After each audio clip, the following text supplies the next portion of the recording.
Assalamualaikum warahmatullahi wabarakatuh. Bismillahirrahmanirrahim. Hamdan syukran lillah wassalatu wassalamu ala rasulillah amma ba'du.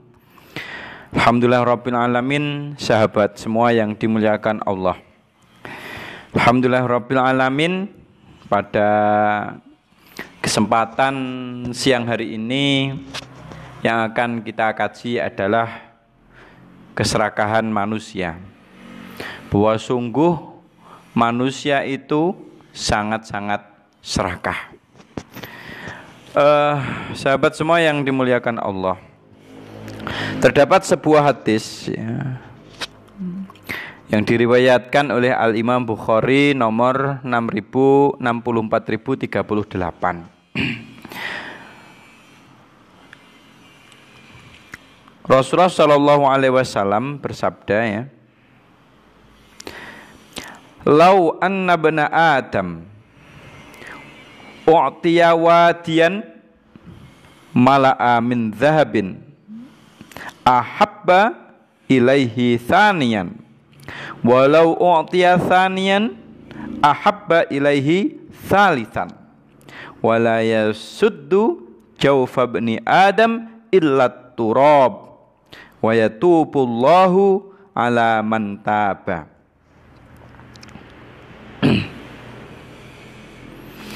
Rasulullah Shallallahu Alaihi Wasallam bersabda, seandainya anak keturunan Adam diberi satu lembah penuh dengan emas, niscaya dia masih akan menginginkan yang kedua. Jika diberi lembah emas yang kedua, maka dia menginginkan lembah emas yang ketiga. Tidak akan pernah menyumbat rongga anak Adam selain tanah, dan Allah menerima taubat bagi siapapun yang mau bertaubat.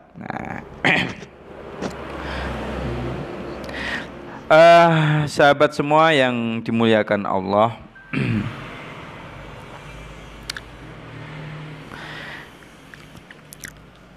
lau anna bana Adam u'tiya wadiyan, ya, wadiyan mala'a min dhahabin ahabba ilaihi thaniyan.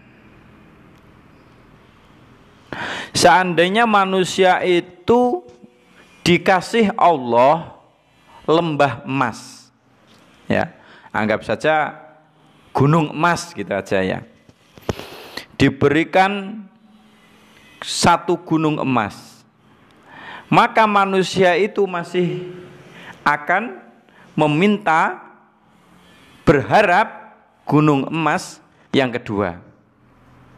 Pun seandainya manusia dikasih gunung emas yang kedua, maka manusia tetap akan berharap gunung emas yang ketiga.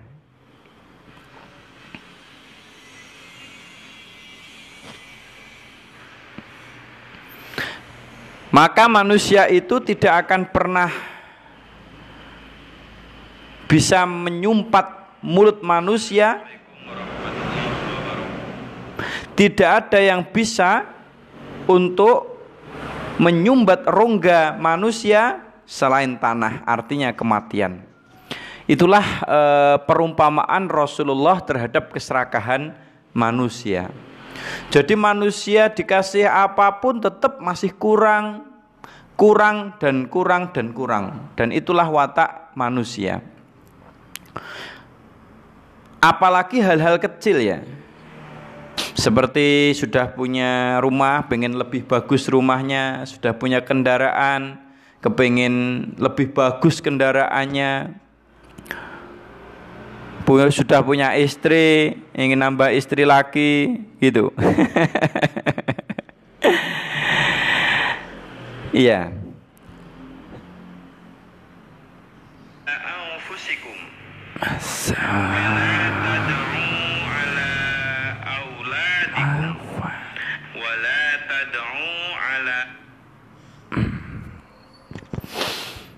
Sahabat semua yang dimuliakan Allah, jadi tidak ada yang bisa menyumpat atau menyumbat mulut manusia itu selain turab, selain kematian.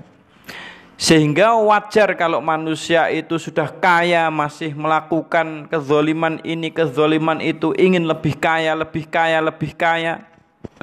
Bahkan yang sudah konglomerat pun, miliarder pun, triliuner pun masih kurang dan kurang. Karena itu sudah disampaikan oleh Rasulullah gitu, bahwa tidak ada yang bisa menyumbat mulut seseorang kecuali adalah kematian. Ma'asyiral muslimin yang dimuliakan Allah, walaupun itu merupakan watak dasar ya, walaupun itu merupakan watak dasar manusia, tapi tetap kita bisa mengkontrol bagaimana kita itu tidak serakah. Di antaranya apa? Ya, di antaranya apa? Yang pertama, tetap yang paling bisa mengurangi rasa keserakahan tadi itu adalah rasa syukur, ya, rasa syukur kita kepada Allah. Kenapa orang merasa kurang terus? Karena inspirasinya yang dia lihat itu adalah orang yang di atasnya. Itu lebih sukses, itu lebih kaya, itu lebih hebat, itu jabatannya di atas saya. Terus yang dia lihat itu adalah yang di atas dia, posisi ekonominya, posisi sosialnya, posisi karirnya. Sehingga akan bertambah buas manusia itu. Manusia akan semakin bertambah buas dan buas. Namun petunjuk Rasulullah agar kita lebih bisa mensyukuri nikmat Allah adalah unzuru ila man huwa asfalu minkum wala tanzuru ila man huwa fawqakum fahuwa ajdaru alla tazdaru ni'matallahi alaikum. Lihatlah orang-orang yang berada di bawah kamu. Ya, jangan melihat orang yang di atas kamu. Maka sungguh itu ya lebih bisa menjadikan kamu memahami dan bersyukur atas kenikmatan Allah. Lebih bisa menjadikan kamu mensyukuri nikmat Allah. Dengan apa? Dengan cara melihat orang yang berada di atas kita secara sosial ekonominya. Teman-teman semua yang dimuliakan Allah, kita melihat ya, di tengah kepuasan nafsu kita untuk ingin ini dan itu, kurang ini dan itu, kita melihat ternyata banyak di kanan kiri kita orang sepeser pun nggak punya uang. Ya, ada orang datang ke rumah saya itu ya, cerita ini, Pak, saya nggak punya uang sama sekali, serupiah pun nggak punya. Saya gini, Masya Allah, ternyata ada orang yang 1.000 rupiah saja nggak punya habis. Jadi di pintu-pintu rumah ada uang koin recehan itu dikumpulkan. Kenapa? Karena saking nggak adanya uang gitu loh. Kita bayangkan itu. Dan itu terjadi di banyak orang. Ada lagi orang yang mungkin dia sudah tidak kaya, ditambah dia menderita penyakit, kena komplikasi yang setiap hari nuntun, setiap hari tidak bisa melakukan banyak hal kecuali dengan bantuan orang lain. Ada orang yang sudah kena ginjal, tiap minggu harus datang ke rumah sakit. Ada orang yang sahurnya saja hanya pakai nasi dan air, bukanya pun hanya nasi dan air, paling secuil kerupuk, sama sekali nggak ada uang. Dan itulah fenomena di masyarakat kita. Banyak sekali orang yang kondisinya di bawah kita. Maka ketika kita memandang seperti itu di jalan-jalan yang kumuh, orang-orang miskin banyak sekali. Tidak, di rumahnya hanya ada dipan kecil yang terbuat dari anyaman bambu. Tanahnya pun belum berupa keramik tapi masih tanah biasa. Gentengnya bocor. Kita jalan-jalan di tempat seperti itu, maka kita akan lebih bisa mensyukuri nikmat-nikmat Allah. Namun ketika kita melihat kesuksesan si anu, betapa suksesnya mereka, sudah, maka timbullah keserakahan ini, semakin buaslah keserakahan keserakahan kita. Teman-teman semua yang dimuliakan Allah, maka hikmah leher ya, kita belajar dari hikmah leher. Kenapa leher itu elastis, bisa menghadap kanan, bisa menghadap ke kiri, bisa menghadap ke bawah, bisa menghadap ke atas. Kenapa leher itu dibuat seperti itu? Secara fisik jelas kita ketahui agar bisa melihat kanan kiri ya, bisa melihat depan atas bawah, dan bahkan melihat ke belakang pun bisa. Tapi secara hikmah, agar orang itu sesekali melihat ke atas, sesekali melihat ke bawah, sekali melihat ke kanan, melihat pula ke kiri, melihat pula ke depan, melihat pula ke belakang. Artinya apa? Pertama, kita melihat ke atas. Tujuannya apa? Tujuannya agar kita itu lebih maju. Jadi kita itu, kalau yang kita lihat di bawah kita terus menerus ya, kita tidak termotivasi gitu loh. Kita tidak terinspirasi. Kita tidak akan greget ya, tidak punya greget untuk maju gitu loh. Bahagia. Hidup saya dirundung masalah, hidup adalah penderitaan. Ini modelnya rasa senang saya.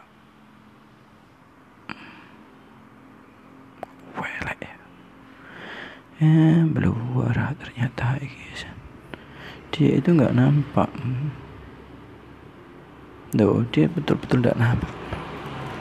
Sahabat semua yang dimuliakan Allah, ya kita lanjutkan. Kita melihat ke atas ya, kita melihat ke atas ini tentunya agar termotivasi. Ketika orang memandang bawahnya, terus kan saya sudah sukses, saya punya sepeda motor saja itu sudah merasa saya lebih kaya, saya sudah sukses gitu. Nanti akibatnya orang itu tidak mau maju, dia sudah berada di zona nyaman, comfort zone. Dia sudah nyaman sekali. Dan hidup seperti itu tidak akan menghasilkan mahakarya yang luar biasa. Ya, tapi kita harus melihat ke atas. Oh, itu lebih sukses ya, agar satu kita termotivasi ya. Yang kedua, hilang pula kesombongan pada diri kita. Orang lebih hebat dari saya banyak ya. Kalau yang saya punya seperti ini itu lebih hebat. Mobil saya ini itu lebih hebat. Apa yang saya sombongkan gitu. Masalah ilmu pun sama gitu. Melihat lebih di bawah kita terus, kita sudah merasa pintar sendiri. Tapi kita harus melihat ke atas. Agar apa? Termotivasi. Saya harus bisa seperti itu hebat sekali. Saya harus belajar lebih giat. Itu hafal Quran, itu hafal Minhaj, itu hafal Bukhari, Muslim. Agar termotivasi. Yang kedua, agar kita tidak sombong. Apa sih saya ternyata belum apa-apa gitu. Itu hikmah melihat ke atas. Tapi ketika kita melihat ke atas terus, capek itu ya. Lehernya capek, capek itu. Maka kita harus lihat ke bawah ya. Lihat ke bawah artinya apa? Artinya ternyata banyak orang yang di bawah saya ekonominya ya. Ada kita alasan apa untuk kita tidak mensyukuri nikmat Allah? Fa bi ayyi ala'i rabbikuma tukadziban. Ya. Nikmat Tuhanmu yang mana yang kau dustakan? Tidak ada yang bisa kita dustakan. Terlalu banyak nikmat. Buktinya saya bisa ini. Berapa banyak orang yang di bawah saya. Kalau seandainya ekonominya sama dengan saya, tapi mereka itu punya anak yang naudzubillah disabilitas ya. Alhamdulillah anak saya sempurna fisiknya. Kalau di sana ada orang yang sempurna semua, tapi ternyata dia sakit, tiap harinya mengeluhkan penyakit itu, pulang pergi ke rumah sakit. Ada pula yang kena ujian ini, ujian itu, dililit hutang sana sini, tidak bekerja sama sekali. Alasan apa untuk kita itu tidak bersyukur kepada nikmat-nikmat Allah? Alasan apa kita tidak bersyukur kepada Allah atas nikmat-nikmat yang Allah berikan? Nah, jadi ketika kita melihat orang di atas kita terus capek juga, kurang syukur juga kita nanti. Kita lihat orang di bawah. Agar apa? Satu, kita bisa lebih mensyukuri nikmat Allah. Yang kedua, agar kita itu juga optimis gitu loh, bahwa saya ini sebenarnya sudah istilahnya Sudah lebih lah daripada kebanyakan orang lah. Agar kita seperti itu bukan bermaksud untuk sombong. Di sisi lain kita harus melihat ke depan, ya ke depan. Jadi masa lalu biarlah, yang penting ke depan. Ke depan itu apa? Ke depan itu agar kita bisa menatap bahwa yang terpenting itu ke depan sana gitu. Sekarang biarin ya. Yang terpenting ke depan. Apa yang harus saya lakukan? Prestasi apa yang harus saya lakukan? Kerja keras sehebat mungkin, sekeras mungkin. Maksimalkan, raih cita-cita, tapi dengan syarat satu, ya, dengan cara yang benar, ya, dengan cara yang benar, dengan sesuai apa yang diajarkan oleh Rasulullah. Di sisi lain hikmahnya menghadap ke depan, kanan, kiri, juga kita melihat ternyata orang yang secara ekonomi sejajar dengan saya ya banyak. Orang yang punya pemasukan tiap harinya hanya 100.000 bahkan 50.000 sejajar dengan saya ya banyak.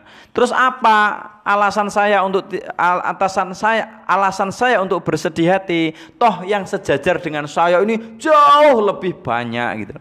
Ya sudah, kita dijadikan Allah sebagai orang rata-rata ya. Kita melihat ke belakang sebagai apa? Hikmahnya agar kita bisa mengevaluasi diri, apa kesalahan-kesalahan di masa lalu dan seterusnya.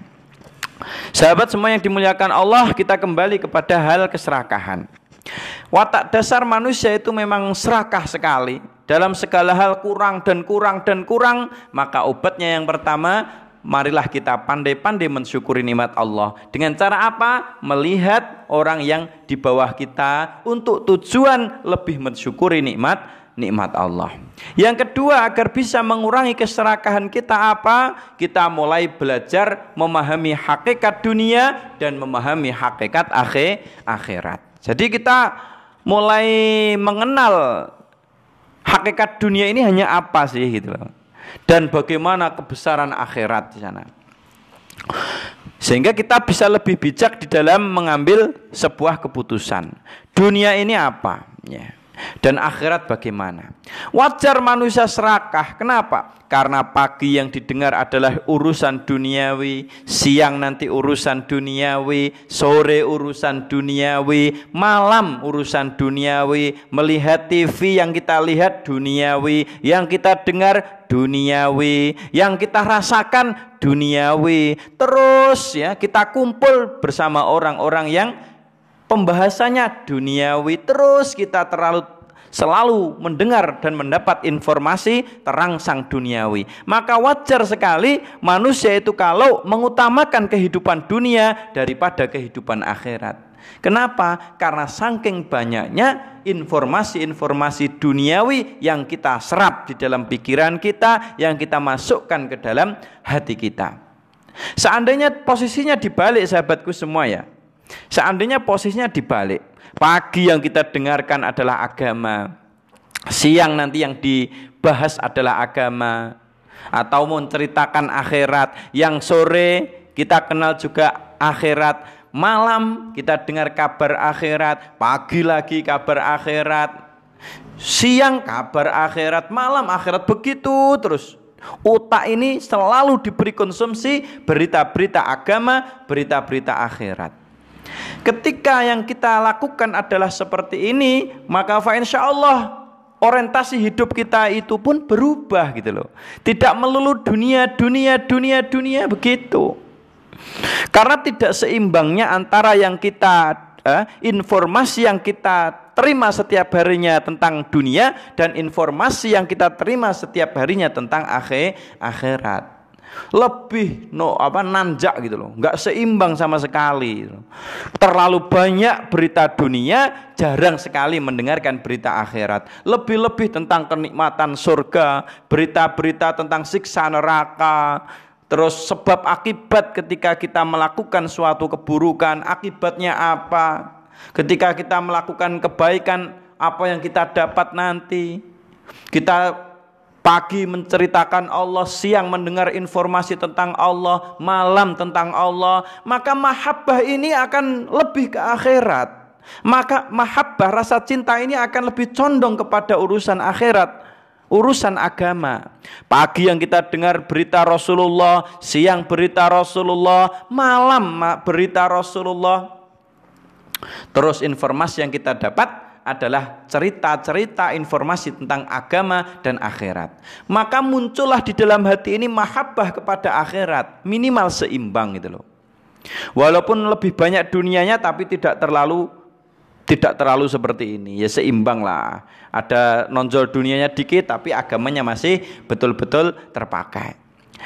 Manusia terlalu hubbud dunya, terlalu cinta dunia. Kenapa? Karena saking sedikitnya informasi akhirat. Atau dia mendengar informasi akhirat tapi hidayah belum datang, sehingga kata-kata itu dianggap omong kosong, dianggap angin lewat.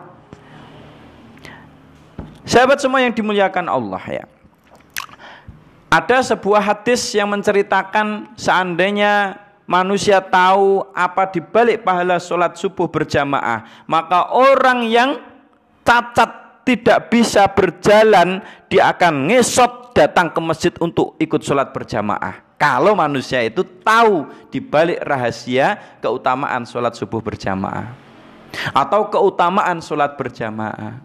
Tapi kan ini hal-hal receh itu loh, hal-hal yang nggak terlalu prioritas dalam kehidupan manusia. Maka perumpamaan manusia itu sahabat semuanya, perumpamaan manusia itu ibaratnya ayam jago ya. Ada dua tangan kita, satu genggam kita megang jagung, yang satu genggam kita memegang uang gitu ya. Kita lempar kedua-duanya ya, kita lempar jagung dan uang itu, kira-kira ayam jago ini milih mana? Milih jagung atau milih apa? Uang? Oh, dijawab ya. Jadi ayam jago pasti memilih jagung. Padahal kalau seandainya Anda milih mana? Anda pasti milih uang ya, dibelikan jagung hanya segenggam. Uang 100.000 dapat berapa kilo jagung gitu loh ya. Kenapa? Karena ayam jago ini tidak paham makna dibalik uang 100.000. Yang dia pahami adalah kasat mata, kalau jagung itu bisa dimakan, enak rasanya, mengenyangkan. Nah itu. Tapi Anda milih kenapa? Milih uang 100.000. Kenapa? Karena paham dibalik uang 100.000 kalau dibelikan jagung lebih untung gitu. Berarti kita lucu ya terhadap ayam jago tadi. Begitulah sifat manusia terhadap akhirat ini dan dunia ini. Manusia lebih memilih kasat mata yang tampak mata. Milih mana uang 50.000 dengan sholat berjamaah. Uang 50.000. Lebih banyak seperti itu, walaupun tidak semuanya ya. Jadi manusia itu memandang pun seperti pandangan ayam jago terhadap apa? Terhadap jagung. Kasat mata kan enak. Uang 50.000 nyata-nyata bisa masuk kantong, kita belikan. Nah kalau sholat kita dapat apa pulang? Malah kita korban. Kalau kita naik sepeda motor, korban bensin, korban waktu. Iya toh? Jadi ketika kita itu memprioritaskan dunia, wajar. Kenapa? Informasi selalu dicekoi pada pikiran kita tentang informasi dunia. Maka jadilah orang yang cerdas. Sehingga jadilah orang yang cerdas, orang yang paham mana yang lebih manfaat dan mana yang tidak terlalu bermanfaat. Uang penting tapi ada yang lebih penting. Jadi uang itu ibaratnya jagung, sedangkan sholat, ibadah, puasa ini ibaratnya apa? Itu semua ibaratnya adalah uang 100.000 tadi itu. Di balik rahasia sholat luar biasa kehebatannya, barokahnya. Di balik rahasia apa? Di balik rahasia puasa, sedekah tersimpan mutiara-mutiara yang indah, perhiasan yang luar biasa. Maka dari itu, agar kita bisa mengobati keserakahan kita, yang pertama marilah kita latih diri ini lebih mensyukuri nikmat Allah dengan cara melihat orang yang posisi ekonomi sosialnya di bawah kita ya, agar kita lebih bisa mensyukuri nikmat Allah. Yang kedua, lebih kita condongkan informasi-informasi ini, lebih banyak kita mendapatkan berita-berita akhirat. Maka mahabbah terhadap akhirat pun lebih tinggi. Dan untuk anak-anak kita pun harus kita doktrin untuk memperbanyak informasi-informasi akhirat. Ini yang saya sampaikan, semoga bermanfaat untuk kita semua. Akhirul kalam, wassalamualaikum warahmatullahi wabarakatuh.